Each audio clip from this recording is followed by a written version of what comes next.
Hello friends welcome to my YouTube channel. आज आम ration card विषय में केतेटा इंपोर्टेंट अपडेट विषय जानिबा। देखंतु राशन कार्ड धारक बड़ खबर आसी। राशन कार्ड रु केते जन उपभोक्ता नाम काटी दिया संभावना रही। सरकार पक्षर जारी गाइडलाइन अनुजाई एभली घोषणा करा। तुरंत कहीं जरूरी काम कराई नियंतु नचेत राशन कार्ड रु आपणकर ना काटी दिज्व। मागणारे चाउल एवं गहम आउ पाइबे नहीं। कारण सरकार पक्षर किसी गुरुत्वपूर्ण कार्य कराई नेबाकू परामर्श दि जाइछि।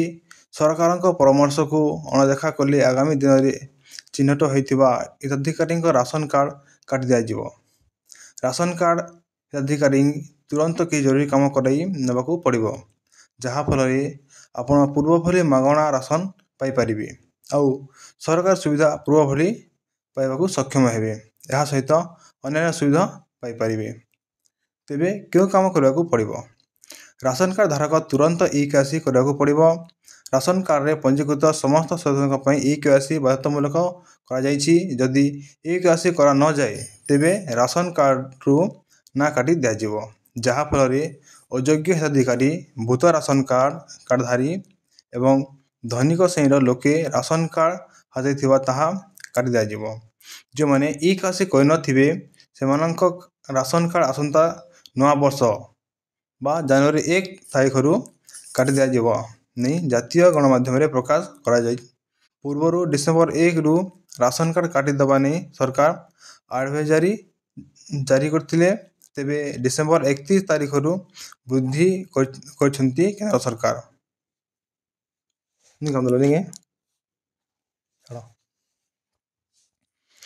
पूर्व डिसेम्बर 1 रु राशन कार्ड कटा जिबा नहीं सरकार एडवाइजरी जारी करथिले। तेबे डिसेम्बर 31 तारीख को वृद्धि करछंती केंद्र सरकार।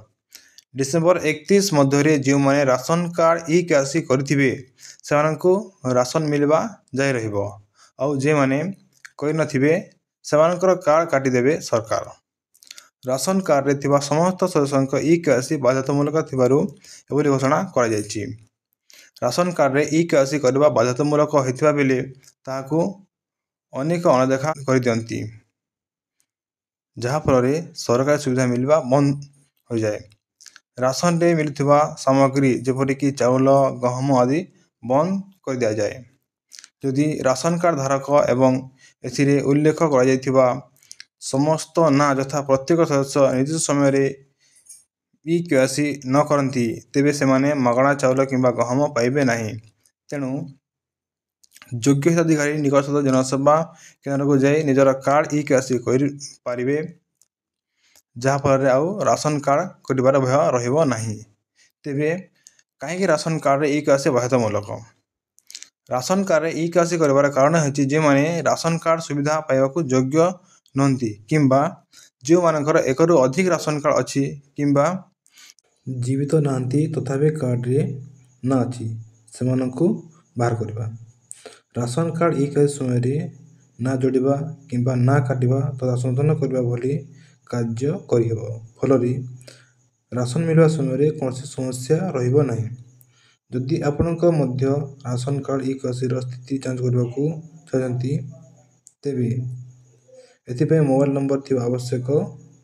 मोबाइल नंबर नुहे मोबाइल नंबर निज ना रे मध्य रहिथिबा आवश्यक। पंजीकृत मोबाइल नंबर बिना ई-केवाईसी होई परिबो नहीं किंबा जांच मध्य होई परिबो नहीं। यह थिला राशन कार्ड पई किरा इंपोर्टेंट अपडेट। जदि आपण माने आपनकर राशन कार्ड ई-केवाईसी कोइ नांती तापर आपण जाकी आपण राशन कार्ड ई-केवाईसी कर दांतु, जहा द्वारा आपनकर राशन कार्ड कटिबो नहीं और आपण आपनकर जो बेनिफिट पाउछन राशन कार्ड रो से बेनिफिट आपण आउ को मध्य पाई परिबे। धन्यवाद।